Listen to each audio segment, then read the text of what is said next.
कोई भाषण की शक्ल में नहीं है। एक शोक संतप्त गणतंत्र के एक अदना नागरिक समझिए या एक जनप्रतिनिधि समझिए, उसकी ओर से कुछ बातें कही जा रही हैं और सबसे पहले माफीनामा उन तमाम लोगों को जिनकी मौत को भी हम एक्नॉलेज नहीं कर रहे हैं, जो हम जान ही रहे हैं कि वो मारे गए। तो ये माफीनामा सर सिर्फ मेरा नहीं है। मैं इसलिए ये बात कह रहा हूं कि मई के महीने में मैंने 6 आर्टिकल लिखे। संसद चल नहीं रही थी, कहां अपनी शिकायत ले जाते, किससे कहते। मुझे भाजपा के मित्रों ने, कई साथियों ने कॉल किया, बधाई दी। मैं उनका भी एहतराम करता हूं और कहता हूं कि ये भरोसा इस सदन का है कि हम सबको एक साझा माफीनामा उन लोगों के नाम भेजना चाहिए जिनकी लाशें गंगा में तैर रही थी। किसी ने कह दिया ये, किसी ने कह दिया वो। सर दूसरी चीज, मैंने कल सेक्रेटरी जनरल साहब से बात करने की कोशिश की, बाकी जगह भी। किसी 2 सत्र के बीच में सर 50 लोगों की ऑबिचुअरी आज तक कभी नहीं हुई संसदीय इतिहास में। राजीव सातव की उम्र थी जाने की इस दुनिया से। रघुनाथ महापात्रा जब मिलते थे गले लगाते थे, बोलते थे जय जगन्नाथ। अचानक में वो नहीं है। ये पीड़ा व्यक्तिगत है, आंकड़ा मैं नहीं कहना चाहता हूं, मेरा आंकड़ा, तुम्हारा आंकड़ा। अपनी पीड़ा में आंकड़ा ढूंढिए। एक व्यक्ति नहीं है इस देश में, इस सदन में, सदन के बाहर, उस सदन में जो ये कहे कि उसने किसी जानने वाले को ना खोया हो। सर पीड़ा कह सकता हूं। ऑक्सीजन के लिए लोग फोन करते थे, हम अरेंज नहीं कर पाते थे। लोग समझते हैं सांसद है, ऑक्सीजन पिछा देगा। 100 फोन में पूरे दिन में शाम को बैठ के देखते थे। Success rate 2, success rate 3। हमको कौन सा आंकड़ा कोई बताएगा साहब? हमको नहीं किसी आंकड़े की बात नहीं करनी है। हमें देखना है कि जो लोग गए वो जिंदा दस्तावेज छोड़ के गए हैं हमारे फेलियर का। मैं आपकी बात नहीं कर रहा हूं साहब। आप कहिएगा 70 साल में कुछ नहीं हुआ, मैं उसमें जाना ही नहीं चाहता। ये कलेक्टिव फेलियर है 47 से लेकर अब तक की सारी सरकारों का। क्या बना दिया हमने? मुझे पता नहीं था कि अस्पताल और ऑक्सीजन का क्या रिश्ता होता है सर। ईमानदारी से कहता हूं, मैं मेडिकल बैकग्राउंड से नहीं आता हूं। सुबह से लोगों को दिखता था ऑक्सीजन ऑक्सीजन, रेमडेसिविर। मैं तो दवाइयों के नाम तक शुरू में सर प्रोनाउंसिएशन चेक किए कि कैसे उच्चारण करूंगा। ये हालत है। और तब हम आंकड़ों की बात कर रहे हैं, तब हम ये बात कर रहे हैं थैंक यू फलाना साहब, चिलाना साहब। सर मैं यहां से निकलता हूं, बहुत बड़ा विज्ञापन लगा हुआ है, मुफ्त वैक्सीन, मुफ्त राशन, मुफ्त इलाज। सर एक मिनट, मैंने किसी नहीं, please I don't want my time.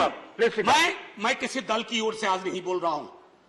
मैं दावे के साथ कहता हूं, मैं लाखों लोगों की ओर से बोल रहा हूं जो यहां बोलना चाहते हैं। अब मेरी बात सुनिए, आज शिकायत नहीं कर रहा हूं आपसे। ये वेलफेयर स्टेट है ना। एक साबुन की टिकिया अगर कोई गरीब गांव में खरीद रहा है ना सर, तो अडानी अंबानी के बराबर का करदाता है। आप उसको कह रहे हो मुफ्त वैक्सीन, मुफ्त इलाज, मुफ्त राशन। नहीं साहब, कुछ मुफ्त नहीं है, उसका स्टेट है। इस वेलफेयर स्टेट का कमिटमेंट है। उसको आप डिनाइग्रेट मत करिए, डेमोनाइज मत करिए, उसे बौना मत बनाइए। ये आग्रह है मेरा। सर मैं इससे पहले की कुछ और बातें कहूं, मेरे पास सही वक्त है। सर इस कोरोना को मैं भी मानता हूं, मेरे पूर्व के वक्ता कुछ कह रहे थे, ये चैलेंज है हमारे लिए सर। बहुत बड़ी बड़ी बातें नए कानून की हो रही है। राइट टू हेल्थ की बात क्यों नहीं करते हम लोग? राइट टू हेल्थ, स्वास्थ्य का अधिकार, उसमें कोई किंतु परंतु लेकिन परंच नहीं। सीधे तौर पे स्वास्थ्य का अधिकार constitutionally guaranteed. Right to life के साथ लिंक करिए। किसी अस्पताल की मजाल नहीं होगी कि वो उस खिलवाड़ कर पाए उस राइट टू लाइफ का। करना नहीं चाहते। राइट टू वर्क, उस पर काम करिए। पॉपुलेशन को लेकर के बहुत बातें हो रही हैं साहब। डेमोग्राफी को डेमोग्राफर्स को छोड़ दीजिए, बड़ा संश्लिष्ट विज्ञान है, लेकिन ये हम कर सकते हैं इस सदन और उस सदन में। Right to life, right to work पर लेजिस्लेशन लाइए ताकि कोई आपदा आए। अभी तो हमारे लीडर ऑफ हाउस नहीं है, नए बने हैं। उनसे मैं कहता, जब वो रेल मंत्री थे, हॉस्पिटैलिटी सेक्टर के लोगों को निकाल दिया गया। इसी कोरोना काल में मैंने लगातार आवाज उठाई, कोई सुनने वाला नहीं है सर, कोई नहीं सुन रहा। अगर आप सांसद की नहीं सुन रहे हैं तो जो छोटे अदना संविदा वाले नौकरी से निकाले गए उसकी कौन सुनेगा सर। एक और अद्भुत चीज हुई इसी कोरोना के दौरान, माननीय उपसभापति महोदय, जब हाहाकार मचा हुआ था हॉस्पिटल के लिए, आईसीयू बेड्स के लिए, दवाइयों के लिए, यह हाहाकार जब मचा हुआ था उस दौर में सर कई चीजें हुई, जिसमें से एक जो महत्वपूर्ण चीज मैं जिसका जिक्र करूंगा, उस हाहाकार में सरकारें, मैं सिर्फ केंद्र को नहीं कह रहा हूं, कई राज्य सरकारें भी नदारद थी।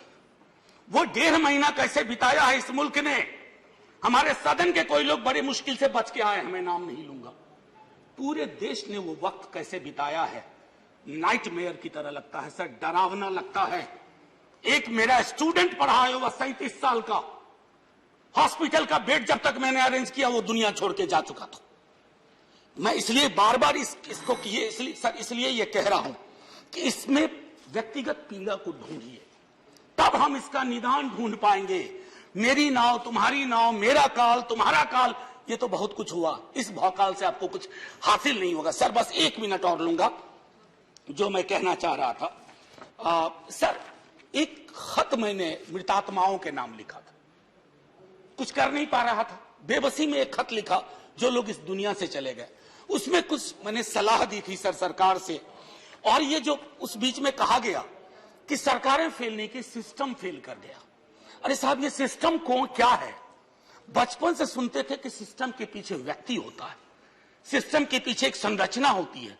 अगर वो सिस्टम फेल किया है, चाहे दिल्ली में या किसी गांव की गलियों में, तो वहां की सरकारें फेल गई। सिस्टम का नाम इसे मत दीजिए, क्योंकि यही वो सिस्टम बनाते हैं। धन्यवाद। और आप बस आखिरी टिप्पणी करने दीजिए। प्रोफेसर धन्यवाद, आपको ज्यादा टाइम दे चुका हूं मैंने। सर बस 10 सेकंड लूंगा। आज जय हिंद बोलने में भी वो खुलूस नहीं आ रहा है जो आम दिनों में हुआ करता है। मैं सिर्फ इतना आपसे आपके माध्यम से कहना चाहता हूं, मैंने एक शिकायत नहीं की सर, किसी से नहीं। किससे शिकायत करेंगे?